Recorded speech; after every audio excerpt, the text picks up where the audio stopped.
Our school, St Andrews and St Bride's High School, is a Roman Catholic state secondary school in East Kilbride, about 10 miles from Glasgow in the west of Scotland. We have a school population of approximately 1,700 pupils. In 2023, we became a Level 1 Vision School, accredited by Vision Schools Scotland for our whole school commitment to teaching and learning about and from the Holocaust. Our project has two beginnings, separated by 800 miles and 96 years. The story starts here in East Kilbride in Scotland, but it also begins in Germany, in Berlin specifically, in 1928 when Isi Metzstein was born.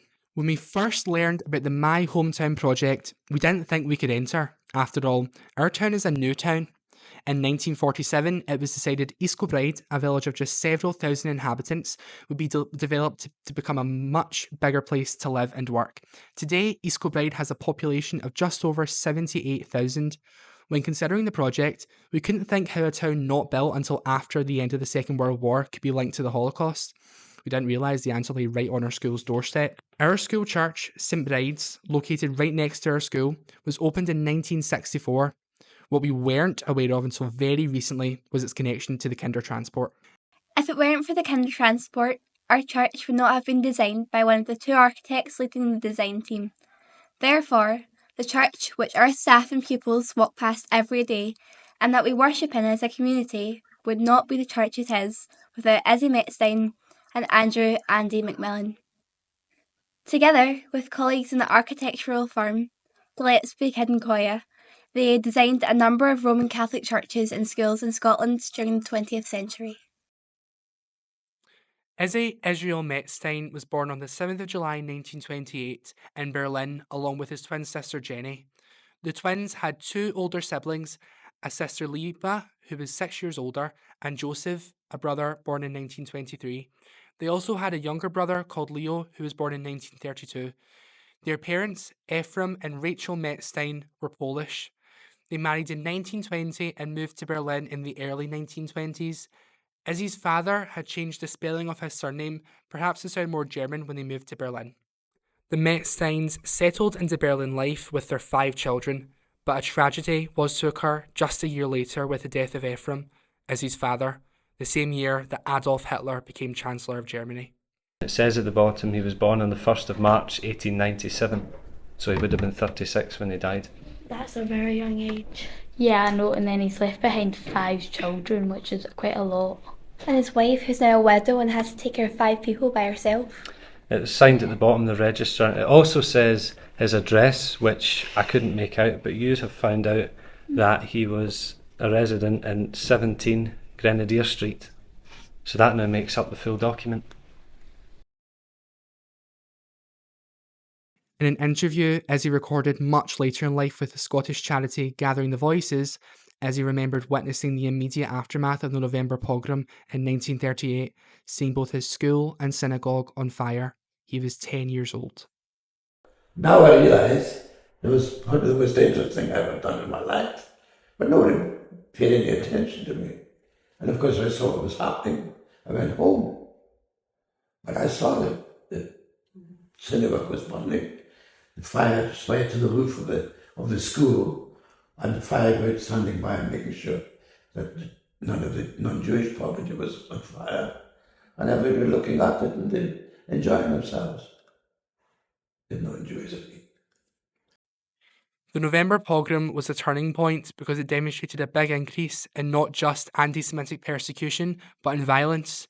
As a result, the UK government agreed that 10,000 unaccompanied children under 17 could come to Britain via the Kindertransport scheme.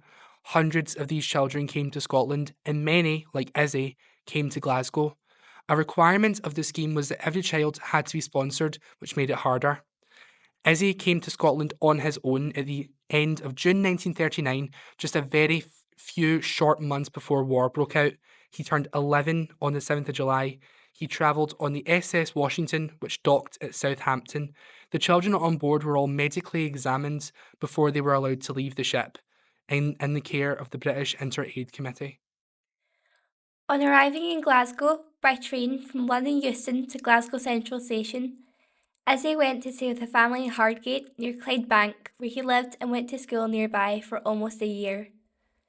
The Jewish community set up a hostel in Skilmorley for evacuees and those living with non-Jewish families, like Isi, went there and then to Castle Douglas.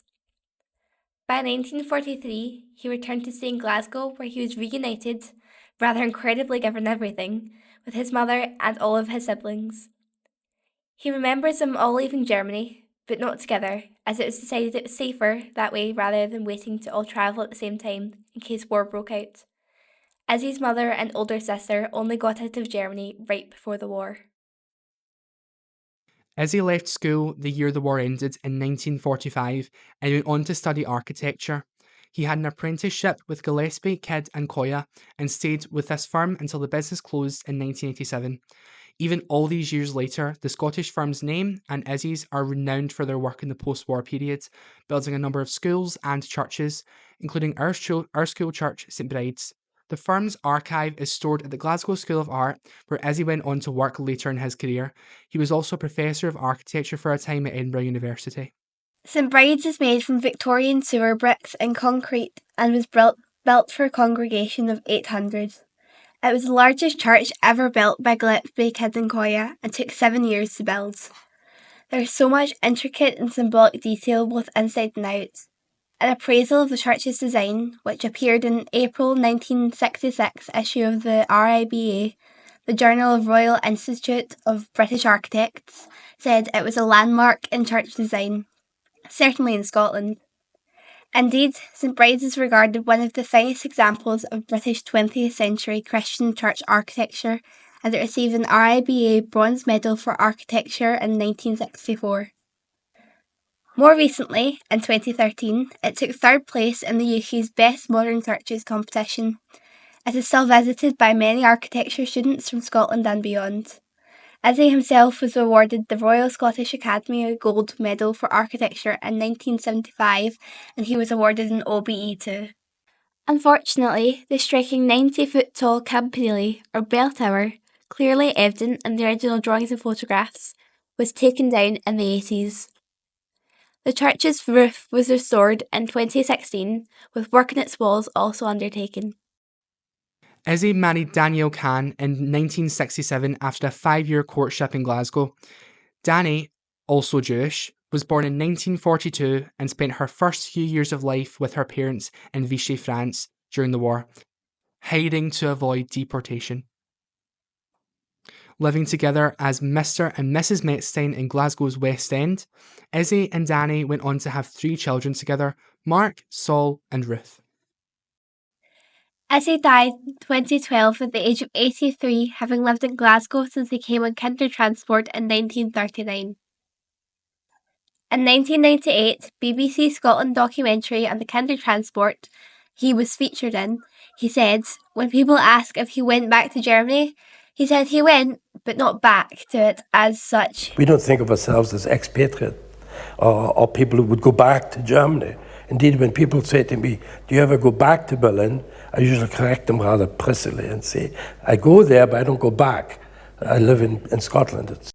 His son, Saul, told us his father did not see himself as a victim of the Holocaust, that he had escaped its horrors because he left Germany so early in his old life. In addition, in Scotland, as he didn't practice as a Jew, in an obituary Saul wrote for the Scotsman newspaper when his father died. He said he most jokingly referred to himself as a lapsed atheist. Yet Saul wrote he was also very attuned to architecture's religious qualities. We can see this when we look at our church. We all think there's something very special about it and its design. There's such a sense of reverence when you're inside.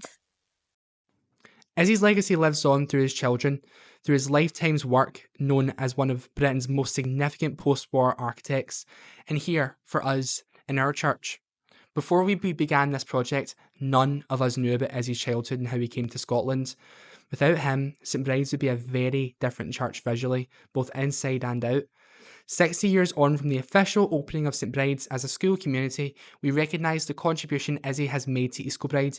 We also recognise the contributions so many other Jewish refugees made to their new communities, both big and small.